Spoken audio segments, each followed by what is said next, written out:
only thing we have to fear is in war, fear itself. There is no substitute for victory. Let us never negotiate out of fear.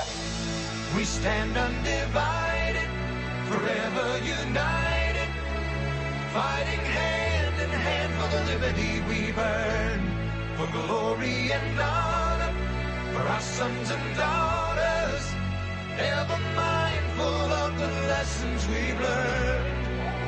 Let the torch of freedom burn.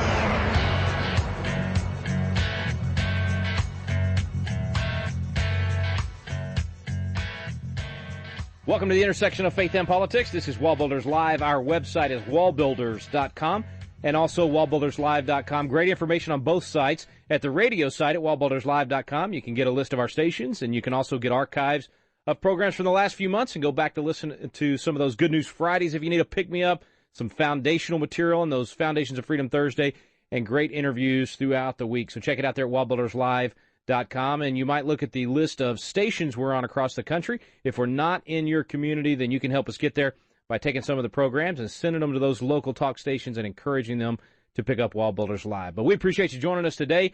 David, always looking at those foundations and often getting to interview folks that are fighting for those foundations and preserving them. And some of these folks we get to interview, man, they are on the front lines in the trenches. Yeah, you know, we talked to Kelly Shackelford, and we talked to Brad Dacus, and we talked to Matt Staver, and these guys that do a lot of religious liberty cases. And then we get the guys over at FIRE who do so many of the college cases that deal with the free speech zones and et cetera. And, you know, we talked to Nick Nickus and other guys that do pro-life cases. But one of the guys who's taken on a real niche of cases that really has to be addressed is John Whitehead. And the Rutherford Institute, you know, these are the guys that started going after all these zero tolerance policies of schools on guns, where a kid points his finger and says bang and suddenly gets suspended because he has a gun at school.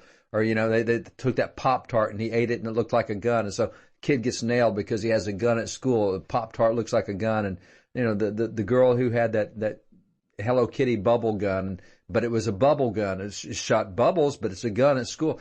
And so he's really taken that on. He went after the stuff. We've had him on before because they were putting these biometric tracking chips in the kids and saying, well, you know, we got to know where you are when you're at the bathroom, when you're eating, and if you don't do that, you don't get treated the same. We're going to put you at the back of the line. You have to wait last for your lunch. I mean, he's gone after all these things that infringe on constitutional liberties that people have been willing to give away. Say, well, it's a nuisance. I really don't like it. It really is stupid. It's not common sense. But, you know, that's school. And that's what they do. And the kids shouldn't have guns at school. So Pop-Tarts. And he said, no. And he's just put his foot down. And he has had so many hundreds of these cases that he's now come out with some interesting books to start documenting the trends that he's seeing, what's popping up in education, government, elsewhere. And it really is good. And I'll tell you, it's, you know, Jefferson said if you expect to be ignorant and free in a state of civilization, you never will be. And so John is really good at helping us get past our ignorance and see what's going on so that we can remain free in our state of civilization. So John Whitehead, good warrior, good guy, really going to be interesting to see the new cases he's got right now. He'll be right here on WallBuilders Live when we return. Stay with us.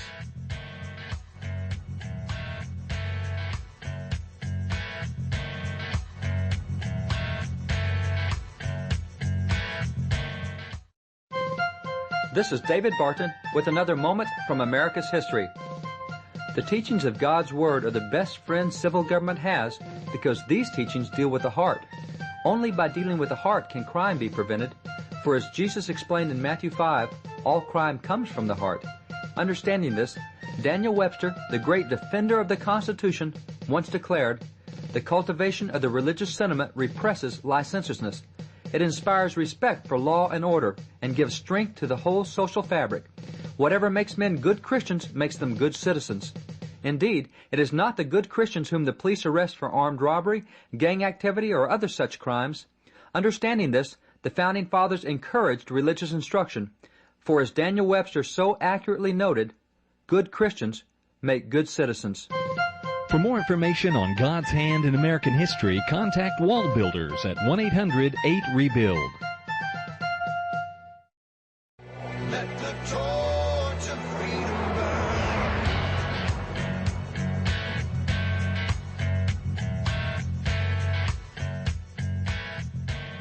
Welcome back to the intersection of faith and politics. WallBuilders Live with David Barton and Rick Green. Thanks for staying with us. Our guest today, our good friend John Whitehead.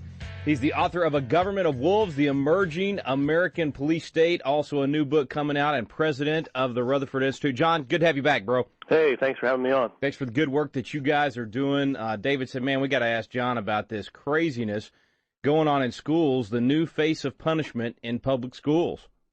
Well, it's getting pretty freaky in public schools you follow. And again, we litigate a lot of cases in public schools. We see them, but I have an article. People can go on our website at rutherford.org and read it. It's called Handcuffs, Leg Shackles, and Tasers, the New Face of Punishment in the Public Schools. Most people don't hear about these things because they're underreported, but credible sources that we research say there are at least 267,000 attempts by school officials to restrain or lock up students using straps, bungee cords, or duct tapes in any given year. 500 students are placed in scream rooms now in the United States a day. Wow. A day. And I've seen some pictures of these scream rooms, and to be honest with you, I've worked with people who have wound up in mental hospitals, and I've been in some of the hospitals. The scream rooms look like the solitary confinement you would see in a mental institution. This doesn't account for all the zero tolerance cases we see where kids are punished for pointing their finger like a gun and going pow pow, and they're cited with a weapons violation. So those are the kind of cases we're seeing across the country. I would say that what we're facing in the public schools is obviously training our kids up to live in a police state. That's where it's headed. I mean, going through metal detectors in schools now, trying to force RFID chips on schools, on kids in the schools. We fought a case in Houston where we fought the RFID chips and won, but that was overwhelming public pressure on the schools to do so. We threatened to sue, but yeah, I remember that. We had you on about that. That's progressing across the country. I mean, you want a lot of kids using the biometric chips to eat lunch. I mean, to buy things. If you don't participate, you're put in a different line where you're kind of excluded and made to appear weird. How do you think any of this, John, is the pendulum swing from, for a long time there it was like, no corporal punishment, no discipline at all. Let everybody run wild, and now we're living with the results of that, and some of these schools are trying to figure out how do we maintain any kind of order, and now they've just gone to the other end of the extreme. Well, the point is they don't teach moral values anymore in schools. Yeah. I talk to kids. So what we're facing is it's a difference between education and indoctrination. In an educational system, you read the classics, you discuss controversial ideas. I have been dealing with a couple smaller kids in second or third grade. They're telling me now that there are certain bad words, and I asked one of them, what are the bad words? And the little girl said, gun. I said, you can't say gun in the school? You can't even, in the context of, say, the American Revolution? She said, no. Wow. And I'm saying that's prohibited? I mean, the Second Amendment to our, how do you teach civics in the country if you can't mention the word gun? So it doesn't make any sense. So what we're seeing is, and I don't have any problem saying it, we're indoctrinating these kids into a mindset where, we had the case in Pennsylvania where the young boy went up to his fourth grader. He went up to the teacher's desk to get a piece of paper. On the way back, his best friend in class went pow pow with his fingers silently. Our little boy had seen the movie Brave. He did a bow and arrow silently. They pulled him outside the classroom and cited him with a weapons violation. I mean, his head's hanging down. A weapons violation for... And listen to this. We have a case now where a 4-year-old threw a temper tantrum in class. The mother was 10 minutes away. They called the mom. She was on her way quickly. She was 5 minutes from the school. They decided they'd call the police. The police came in. They handcuffed the kid behind his back, put him in a police car, drove him to the police station and put leg shackles on him and put him in an empty room. A 4-year-old? Yes. The mother got there, opened the door, and the kid's weeping uncontrollably. This is a kid. He's 4 years old. He's handcuffed behind his back and leg shackles. But there are other cases like that across the country where they're handcuffing these little kids. But what does that teach them? You don't step out of line. You can't say anything controversial. I mean, I talk to college graduates who tell me they've been cheated. I said, why? One of them looked at me and I said, I've never read Mark Twain. It was forbidden to read 1984 by George Orwell in my school. I said, you haven't read the classics of history and you're in one of the best schools in the country? That's indoctrination, by the way. No discussion of free things. You can't disagree with the authority figures. And like you said, it started with this idea of not teaching morality. So if you don't have morality where people can govern from within, exactly, and you know, discuss these things and with rational thought come to conclusions about right and wrong, then you just have to force people to act the way that you want. Got to take a quick break. As we go to break, I'm going to read a quick quote I think fits with what you're saying, John. It's from Robert Winthrop, former Speaker of the House of the U.S. House of Representatives. He said, "Men, in a word, must necessarily be controlled either by a power within them or by a power without them, either by the word of God or by the strong arm of man, either by the Bible or by the bayonet." We took out the word of God, took out the Bible, took out any concept of right and wrong. Now we get the strong arm of man. Stay with us, folks. Bayonet. And the bayonet, exactly right. And shackles and all these other things. Back in a moment with John Whitehead when we return. Stay here on WallBuilders Live.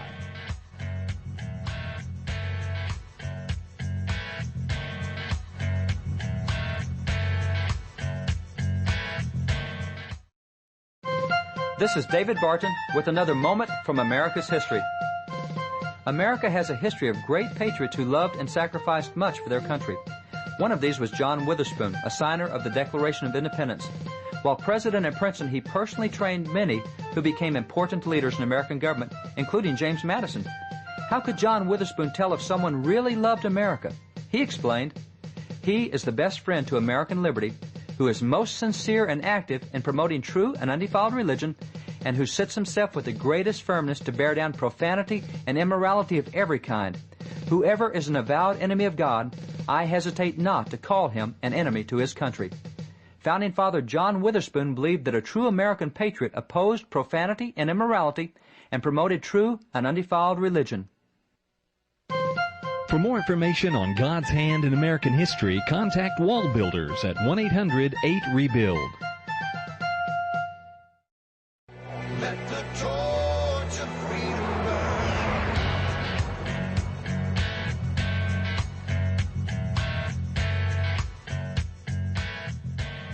Welcome back. Thanks for staying with us here on WallBuilders Live. John Whitehead, our guest today. Rutherford Institute does great work. And by the way, if you need them, John, by the way, the website for Rutherford so folks can go there when they need help. It's rutherford.org, rutherford.org. By the way, we have a constitutional section, and we have a list of these crazy cases we're involved in the schools. That should wake people up. You've also got a new book coming out. Now, the book I talked about earlier, Government of Wolves, the Emerging American Police State. More information there at the website. But you got a new one coming out in a month or so. Yeah, it comes out in April. It's called Battlefield America, The War on the American People. And Judge Andrew Napolitano, by the way, has endorsed it. And he said after he read the book, he couldn't go to sleep.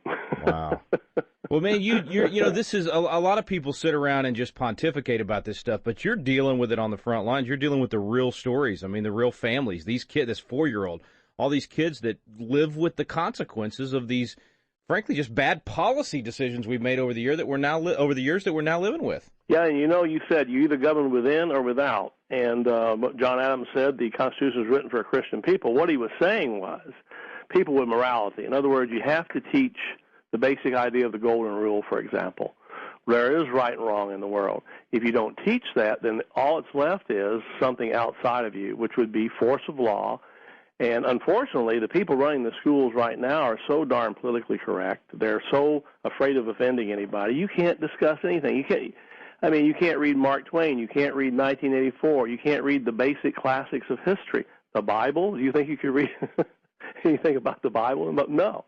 So they've erased all that. So all you now have is the force of law. And as we've seen in countries that have followed this pattern, I can say a few, Nazi Germany, the Soviet Union, down the line. I talk a lot about this in my new book. We're headed in a really wrong direction, but if we're going to have liberty and freedom in this country, you have to teach it to the young people. You can't teach civics today in the Bill of Rights and the Constitution in the public schools, and they don't, by the way. I talk to college graduates now from some of the best schools. They're entering law school. They come into my summer program, and I've asked each one to give me what's in the First Amendment. Can you tell me? I've yet to find one that can give me all 5 freedoms in the First Amendment. These are law students. So they're not teaching them the freedom principles. They're teaching them that you're going to go through metal detectors. If you make one mistake, you're out of school. You can get arrested. You can get handcuffed. You can be put in a scream room where no one's around. You have to bang on the door.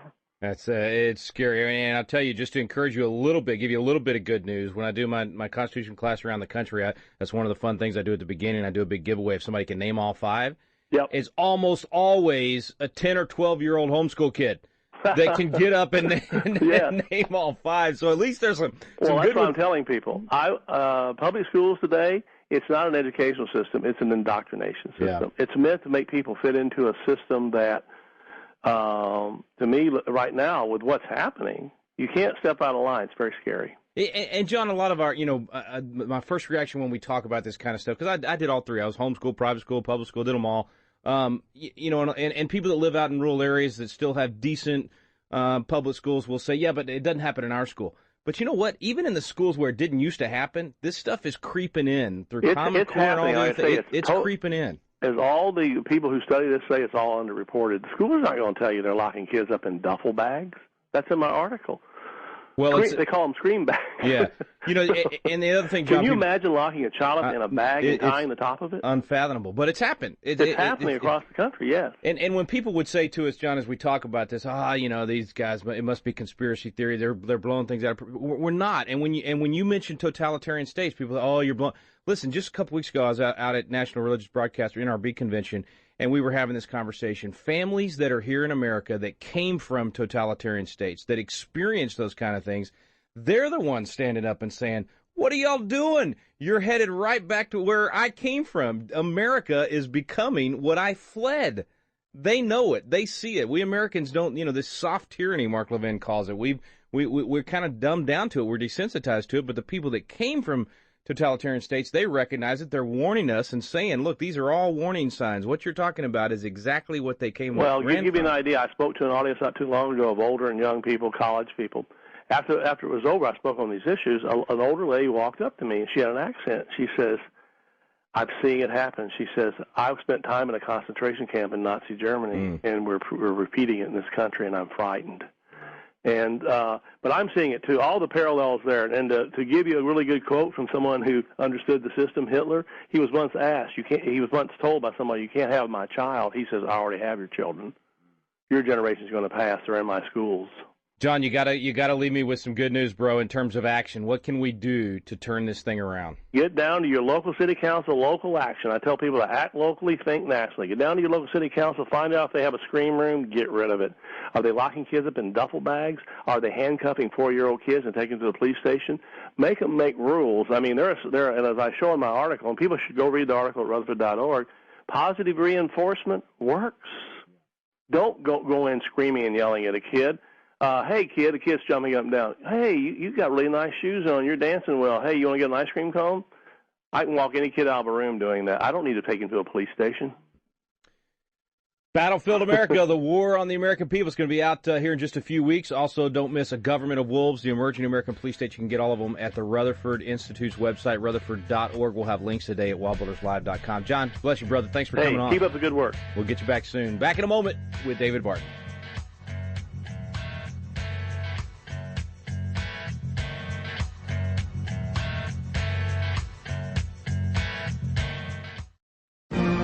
Have you noticed the vacuum of leadership in America? We're looking around for leaders of principle to step up, and too often, no one is there. God is raising up a generation of young leaders with a passion for impacting the world around them. They're crying out for the mentorship and leadership training they need. Patriot Academy was created to meet that need. Patriot Academy graduates now serve in state capitals around America, in the halls of Congress, in business, in the film industry, in the pulpit, and every area of the culture. They're leading effectively and impacting the world around them. Patriot Academy is now expanding across the nation, and now's your chance to experience this life-changing week that trains champions to change the world. Visit patriotacademy.com for dates and locations. Our core program is still for young leaders 16 to 25 years old, but we also now have a citizen track for adults. So visit the website today to learn more. Help us fill the void of leadership in America. Join us in training champions to change the world at patriotacademy.com. Let the torch of freedom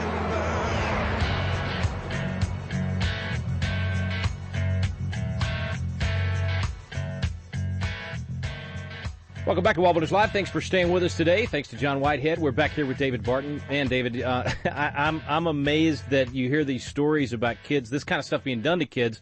When you talk to John, he's the one dealing with those families where it actually happened. But you don't hear this reported in the media. This is shocking. Well, you say you hear these stories, and that's what I thought they were until he says 267,000 incidents of handcuffs on students. Now, I knew about the 4-year-old boy. I hadn't heard about the leg shackles, but I knew the 4-year-old boy threw a temper tantrum and they came and handcuffed him, threw him in the police car, took him to the station. Leg shackles? Come on. I mean, you know what? If you want to arrest someone, I have yet to see in the Constitution where that you can shackle them and handcuff them if they're not a threat of violence. You go and you arrest someone on a white collar crime. You arrest someone for destroying documents. Really? Handcuffs and leg shackles? A 4-year-old handcuffs and leg shackles?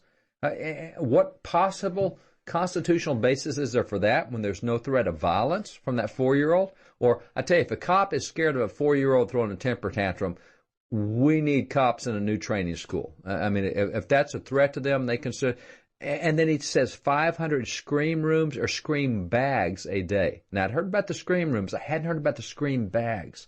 Putting kids in bags and zipping them up in the bags. Are you kidding me? I mean, just the psychological side of that. That's isolationism, and you put them in a scream room where they can bang on the door and nobody hears them and they get ignored and whatever. So what are you communicating? What are you training? And what kind of sociopath are you creating with that? But, that's an interesting, you know exactly where I'm going. And, the zero tolerance cases and pointing your fingers. But what he said I thought was really interesting, that we're training our kids to live in a police state.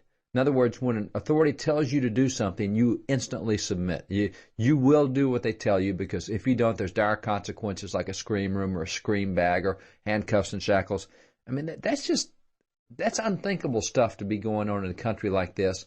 And for more people not to be raising their voice, it's either because they don't know or we really have been desensitized more than we think we have. I'm sure glad that, if you have people not reading 1984 and other classics like that we need to be teaching, at least, movies like Hunger Games and some of these, Divergent and some of this new generation of teenagers, they're watching these shows that at least are negative on totalitarian states and on this kind of tyranny and this, unquestioned obedience to the government authorities, or else you get, the consequences. At least they're getting some new, believe it or not, out of Hollywood that makes them begin to say, hey, you know what? I don't like tyranny.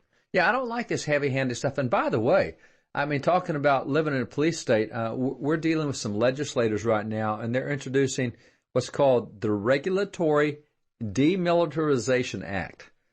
Now, if most people heard that, I wonder what they would think of. What is the Regulatory Demilitarization Act? Is that changing the way we do things in the DMZ and in Korea, the demilitarized zone? We're changing the What has happened is all these regulatory agencies who have no enforcement power. The executive branch has enforcement power, but that rests with police authorities or the military. So police or military have enforcement, but regulatory, the Department of Motor Vehicles, the Department of Obamacare registration, those are regulatory agencies that write regulations, the Department of Agriculture, etc. Well, it turns out that these guys now have SWAT teams in these regulatory agencies. And so, we've seen the story recently of how the SWAT team went in and they confiscated with a SWAT team what they thought was an illegal Range Rover, that it was here without the proper license work. And so they send the SWAT team on these folks who bought this Range Rover, paid for it, had a title to it, but they bring a SWAT team in on them. And now, you remember the one on there was an education. Yes, the Department of Education. The education department has a SWAT team. You want to tell me why the Department of Education needs a SWAT team? Yeah. Well, all these guys with military, bulletproof vests and helmets, and they come in screaming and hollering and pointing their AR-15s at you and get out on the ground. Oh, what'd you do? I got an F on the what is it? Well, even the one that kind of got into to society's conscience over the last year or so was that ranch deal. It was the Bureau of Land Management going What's after. the Bureau of Land Management need rifles for? Exactly. If you get shot at, all right, call the marshal. He'll come shoot back. That's right. If you've got a federal agency issue and you're that worried, shouldn't you be going to local law enforcement and having them take your warrant for you or escort you to that? I mean, isn't that the way it used to be done? Well, it was, but John's right, because we're now into indoctrination rather than education. And so, as you mentioned, we can't let kids read Orwell's 1984 and actually see what might happen with government out of control. And Mark Twain, no, they would think themselves to be independent. They might go out and do something for themselves, and we can't have that. And I love what John said. Oh, I hate what John said, but he asked people, what are bad words that you can't say? Oh, we can't say guns. Wow, can't even say the word guns. And we're hearing this. I've talked to teachers recently who said in our teacher training, they now tell us we're not allowed to talk about military or battles. We cannot talk about battles, wars, or military. And we've had other programs where we've talked about what's happening with Common Core and APUSH, where that they've eliminated the military stuff out of the AP U.S. history. But now we're having teachers being told you cannot talk about battles or military or war. And so this is not, it's not education, it is indoctrination. And so John's got these books out, and folks really ought to get a prize to them, because this is not black helicopter stuff. I mean, when you got 500 incidents a day of scream rooms or scream bags and 267,000 or however many it was incidents, 267,000 incidents of handcuffs on kids, that's not black helicopter stuff. I mean, this is real and documented, and we really need to be alert and aware of this so that we can stand up for constitutional freedoms. Don't have to be belligerent about it, but we do have to be aware of what's going on around us, and John's got great books on this. Well, I'm thankful for men like John that, that's right. have made this their life study and their life battle to go out there and be willing to defend those who are defenseless. And 4-year-old kid getting hauled off by the cops, you got a guy like John that's willing to step in and stand up for what's right. So that's very encouraging. Thanks to John Whitehead for joining us today. Thank you for listening to WallBuilders Live. We stand undivided.